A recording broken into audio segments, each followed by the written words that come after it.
Hi everyone, my name is Anubha and I am a blogger, and my site is called Finding True North, and it's a blog about Iqaluit, which is probably the last place my mother imagined I would move when she immigrated to Canada.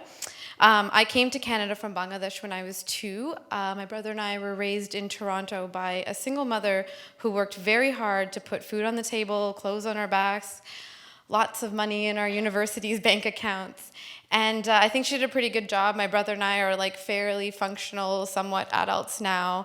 And I'm here getting to speak in front of all you lovely humans.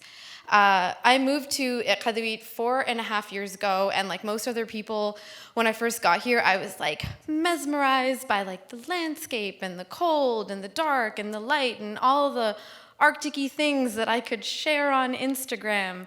But what I was really struck by was this like cultural shift that I went through going from south to north, because unlike anywhere else that I have been in Canada, here in Nunavut, the dominant culture is not Western European or mainstream Canadian. And when I say Western European and mainstream Canadian, I mean it's not white.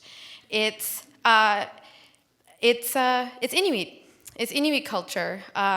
Like community names are in Inuktitut, and people are wearing like homemade parkas and sealskin kamik, and we light the chulik at the beginning of public events. And that's what makes it into the National Geographic articles and on the blogs and on the postcards. But despite all that, the reality is that we are on Inuit land and surrounded by Inuit culture, and non-Inuits still do better on indices of health and wealth. Inuktitut is the language of the land, but it is being drowned out by English voices saying that they just can't wait to go down south and back to civilization. And the jobs and resources are taken up and taken out by southern bodies. And I found myself, my non-Inuk, English-speaking, Southern Canadian self settling very uncomfortably into the role of a modern-day settler. And I'm assuming this probably sounds a little weird to you because I look more like Pocahontas than John Smith, but one of the most pivotal moments in developing my identity in this country was when I accepted that the immigrant settler is not an oxymoron. And this is kind of like a tough pill to swallow, that I benefit from colonization. Me, who comes from a part of the world that was like really expertly colonized. I carry a lot of baggage from that, about my skin, about my food, about my name, about my language. But why did we come here? Why did my family come here? Well, immigrants, we come here for that promise of a better life. That's kind of like the immigrant cliche, right? But it's true.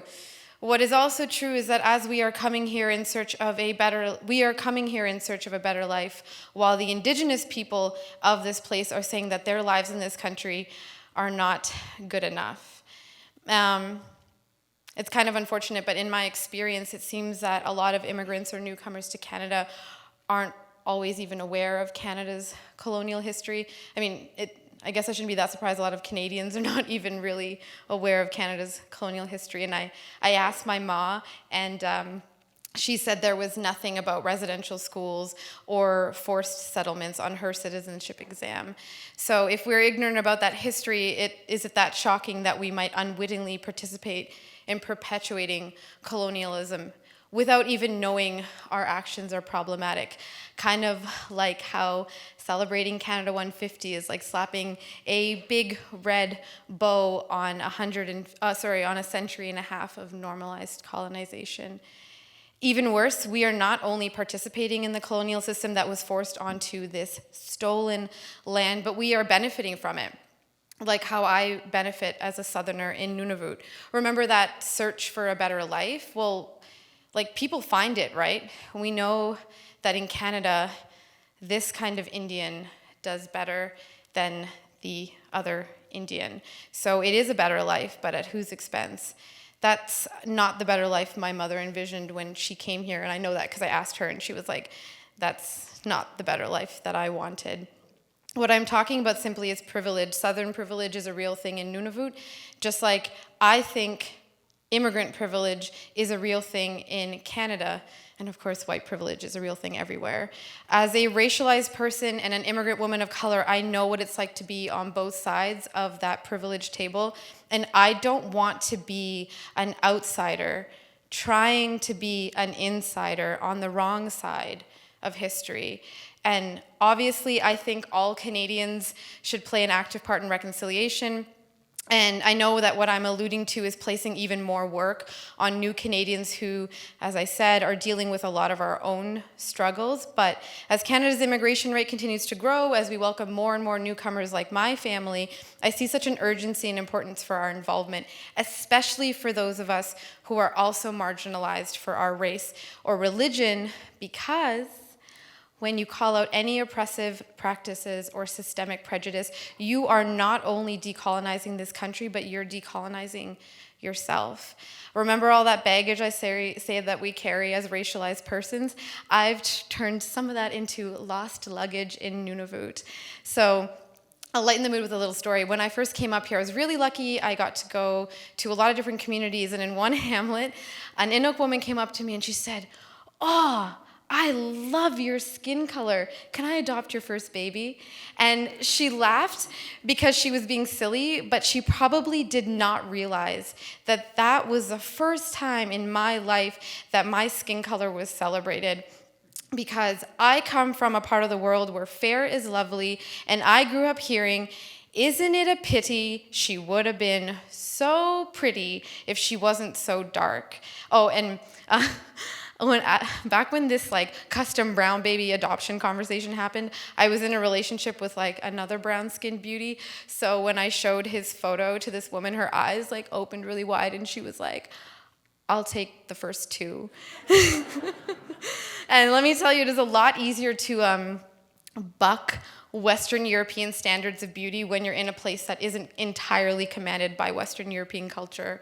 And I'm really grateful for those interactions, and I am especially grateful to all the artists and filmmakers and TV producers of this territory for letting me, a South Asian Southerner, collaborate and work with and for them. They didn't have to do that.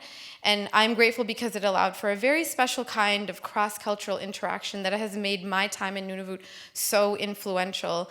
And these interactions between Indigenous Canadians and immigrant Canadians or Indigenous Canadians and Canadians of color are more and more becoming a part of what I think will characterize the future of Nunavut. Like when a group of young Inuit organized a solidarity rally with the city's mosque after the shooting in Quebec.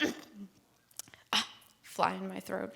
Or how Iqaluit from all over this territory and country and world fill the seats at Black History Month events every year, or that anyone who has been to Inuit Nunangat knows that seal skin looks real good on all skin tones. I think anyone who has been up here and paid attention will tell you that it has fundamentally altered their politics and perspectives. And I hope that as Canadians look forward to the next 150 years, that they also look north for examples of what our communities can be and the conversations that we can have and that we really should be having. Because my liberation is entirely linked with yours. And I know that as I am like slowly, hesitantly, somewhat reluctantly transitioning back into life down south and abroad, that I am also always looking for a little bit of Iqaluit everywhere that I go. Dhonnabad, thank you, Qanurli. It's a Saturday night, so I will see you all on the Legion dance floor.